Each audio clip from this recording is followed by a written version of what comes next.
Ada fenomena unik di timnas Indonesia, di mana beberapa pemain main lebih banyak di timnas Indonesia ketimbang klub. Salah satunya terjadi kepada Elkan Bagot. Nah, Elkan Bagot ini baru saja pindah ke Bristol Rovers dan pelatih Matt Taylor, pelatih Bristol Rovers, memberi harapan Elkan Bagot main lebih banyak. Benarkah? Saya ulas semua di video ini.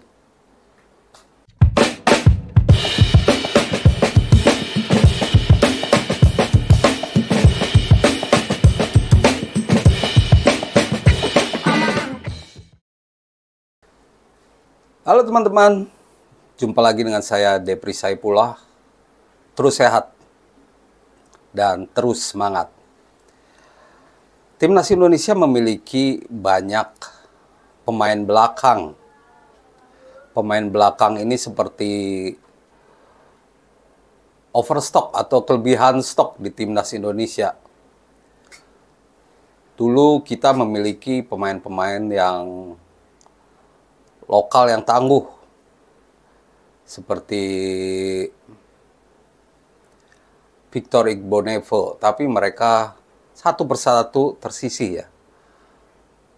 Dan kini yang muncul yaitu pemain-pemain keturunan yang memiliki darah Indonesia, doyong-doyong, berbondong-bondong untuk menggabung dengan timnas Indonesia. Posisi back ini memang melimpah.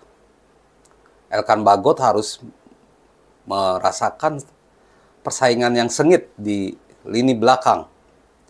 Belum lagi ntar J. Itjes, Nathan Chuaon akan juga hadir dengan timnas Indonesia.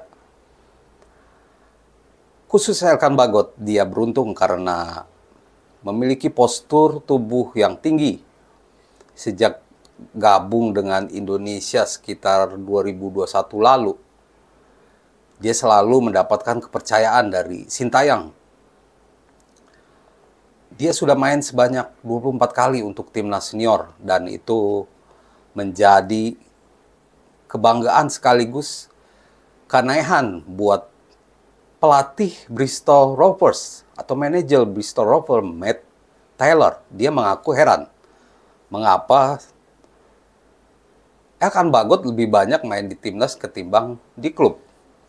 Kalau ingin mengetahui mengapa ini terjadi, kita bisa mengulas lagi sejarah Elkan Bagot. Dia memang seorang pemain produk dari Ipswich Town. Dia sudah gabung di klub ini dan main sejak di usia U18 ya, tim U18 Ipswich Town.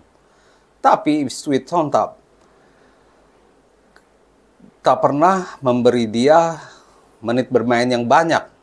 Dia selalu dipindahkan ke klub-klub lain, dipinjamkan seperti King Lynn, lalu dipinjamkan ke Gillingham, lalu terakhir di Cheltenham, dan sekarang ke Bristol Rovers. Bristol Rovers ini klub League One atau Divisi 2 ya, Divisi 3 Liga Inggris di bawah Championship. Posisi mereka saat ini ada di peringkat 11. Bristol Rovers ini punya dua klub, punya saingan sekota juga, yaitu Bristol City. Nah, Bristol Rovers ini bisa memberi harapan bagi Elkan Bagot untuk karirnya, karena Matt Taylor memberi sinyal bahwa dia harus main lebih banyak. Dan dalam sambutannya juga Bristol Rovers sangat-sangat apresiasi dengan kemampuan Elkan Bagot. Elkan Bagot dibuatkan sebuah video yang unik, di mana memperlihatkan bagaimana istimewanya Elkan ya. Di situ di video itu dilukiskan Elkan bisa dengan jitu menembak crossbar challenge, menembak tiang gawang, mengenai tiang gawang, lalu banyak hal lagi di video sambutan Bristol Rovers yang memberi kepercayaan besar kepada Elkan Bagot. Memang, Elkan Bagot ini adalah fenomena yang unik di timnas Indonesia karena dia bukan naturalisasi ya, dia berdarah Inggris, lahir di Thailand dan sempat 3 tahun di Indonesia, main di SSB Arsenal ya di Ciputat sana. Kalau teman-teman sering main ke Ciputat bisa tahu, disitulah Elkan Bagot memulai karir atau belajar sepak bola ya, sebelum pindah ke Inggris. Sejak awal memang dia adalah harapan timnas Indonesia ya, dibandingkan pemain lain dia menjulang sendirian 196 cm. Ibarat pemain basket, dia memiliki keunggulan bola-bola atas. Dia juga seorang pemain yang bisa menahan bola, bisa dribble, dan juga tackle bersih. Itu diperlihatkan semua oleh Elkan Bagot di Piala Asia 2023 lalu yang baru selesai. Nah, Elkan Bagot juga sempat dimainkan sebagai striker oleh Sintayong, dan ini unik karena postur tubuhnya ini. Nah, di usianya yang menginjak 21 tahun, Elkan Bagot harus semakin mapan di klub ya.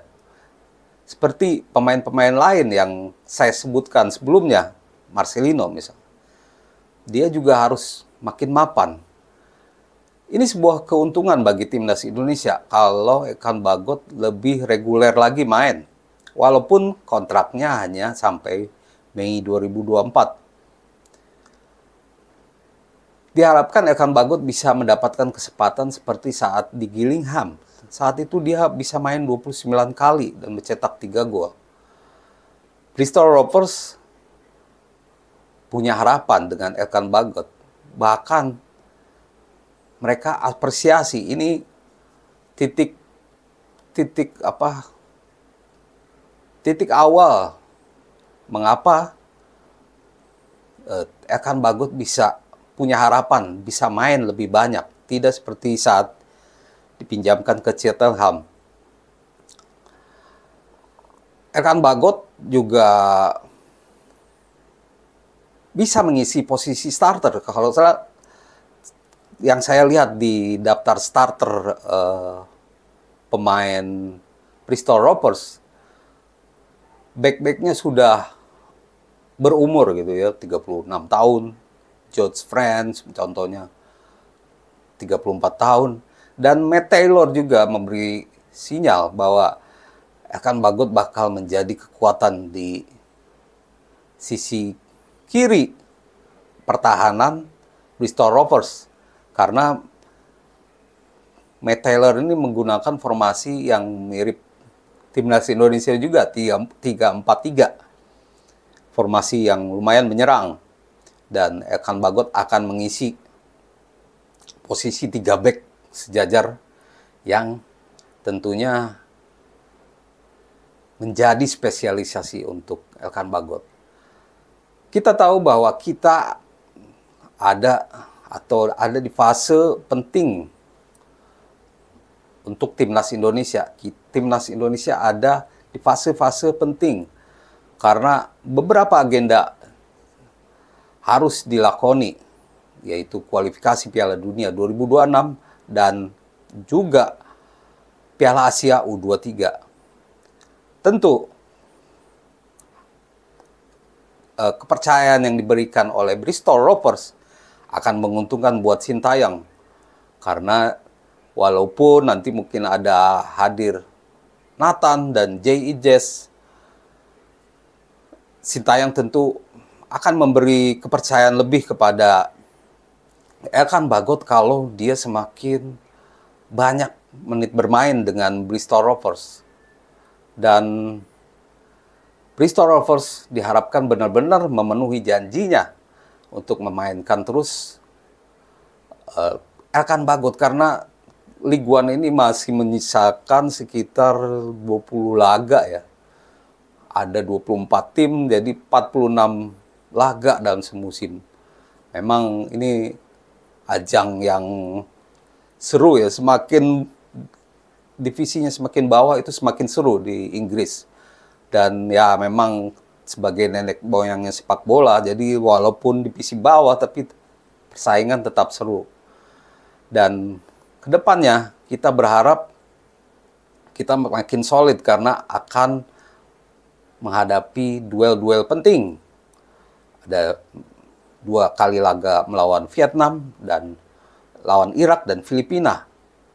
Ada potensi 12 poin. Saat ini kita baru meraih 1 poin di grup F kualifikasi Piala Dunia 2023. Dan Sintayong tentu semakin senang karena pemainnya semakin banyak bermain. Tanya Elkan Bagot, ada Asnawi juga yang punya klub baru di Port FC dan juga Pratama Arhan di Suwon FC. Semoga mereka semua mendapatkan menit bermain yang banyak karena inilah yang diinginkan oleh Sintayong, pengalaman di kompetisi. Aneh memang saat Sintayong memilih pemain yang jarang main di klub. Buat saya ini fenomena yang aneh. Karena di negara manapun, kalau pemain tidak atau jarang main di klub, mereka biasanya tidak terpilih. Tapi Sintayong tetap percaya dengan pemain-pemain muda ini. Terima kasih atas perhatiannya bersama saya, Depri Saipullah. Salam olahraga.